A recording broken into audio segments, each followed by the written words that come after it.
Hi friends, it's me, Amy, and I can see already that my computer, I thought it was my parents' internet that was causing me problems last week, and it might have been, but I'm having trouble with the internet this week too, trying to do a live video. So I'm, still persevering and finding a way to get around it. I don't seem to have any trouble uploading videos, so that's why I'm just gonna do a quick little intro and then just attach the rest of the video content I had planned onto the playlist for this week. And I guess I just want to encourage you too that things will go wrong. I mean, in ministry and life and everything, and you just keep going. You keep doing the best with what you've got, and let God be strong in our weaknesses and in our technology weaknesses and all of the other ones too, because ultimately what we're doing is for His glory. And it can be kind of embarrassing to have problems or have it not go like you thought or how you planned or any of that. But ultimately it's not about us. It's not about our flattery or our ambitions or glory, any of that. And so when we kind of can let go of, looking good and, having the results that we were going for, then, God can be glorified. So I can be sitting on my bedroom floor recording a video last minute just like this, and hey, it's okay. It is okay.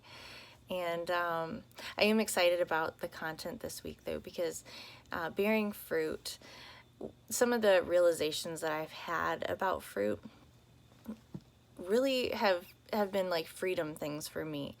And I'll get into some of them in like the garden talk and stuff. But I think one of the biggest things that I've come to learn about fruit that has given me a lot of freedom is that fruit was not intended for the branch to eat. It's like ridiculously simple, but I don't think we think about it that much, because I used to say like, oh, I just have a fruit craving. I just crave, spiritual fruit. I want that sugar high. But I wouldn't think of it like that.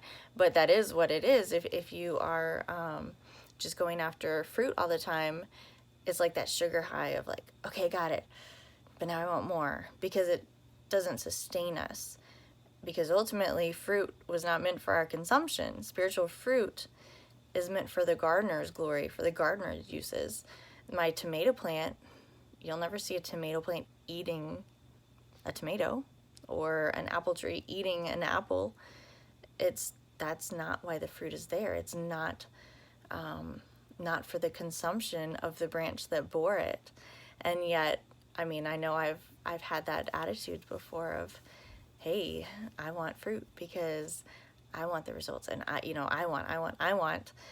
But really, truly, the focus should be on our connection to the vine, so that we can bear fruit, so that we can bear spiritual fruit, and it's not for us to consume. So for me, that is so freeing, because it takes the pressure off. Oh, you gonna join us?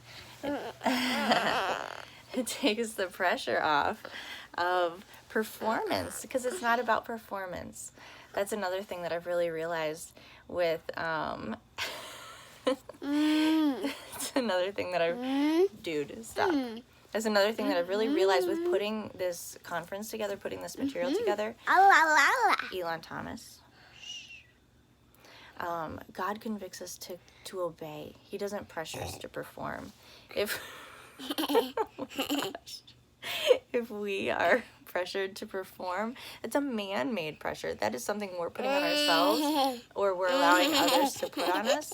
Ultimately, we're convicted to obey, and that's why I'm here. That's why I'm, embarrassing myself with a 3-year-old on my lap right before we're supposed to be on a YouTube live that isn't working, and it's fine. It's fine. Again, God does not pressure us to perform, and yet I know I get caught up in the performance sometimes, as do little boys, always performing, right? We're always trying to perform, but really all God wants is our obedience, not not our perfect results. None of that. He wants our heart of obedience and to be willing to trust him with the results. Quiet, please. My husband's sleeping on the sofa right now. Hey, please don't touch my computer. So anyway, this was a way sloppier video than I had intended and a way sloppier performance, but it's okay. I really, really hope that my mess encourages y'all to embrace your own mess. And again, just focus on obedience. What is God calling or convicting you to do? Don't push the buttons. What's he calling you to do?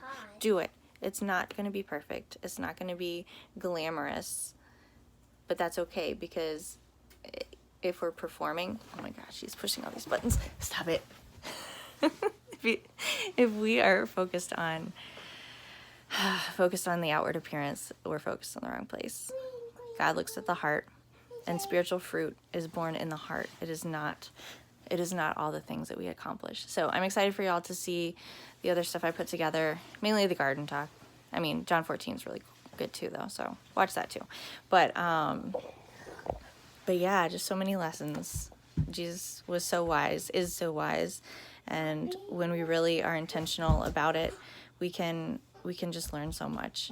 So thank you for joining with me on this journey, and please continue to read and meditate on the verses. And if you have the little booklet, go through the questions. I mean, I put that stuff together because that's how I kind of preach to myself. That's how I try to walk through these trouble things that I come into.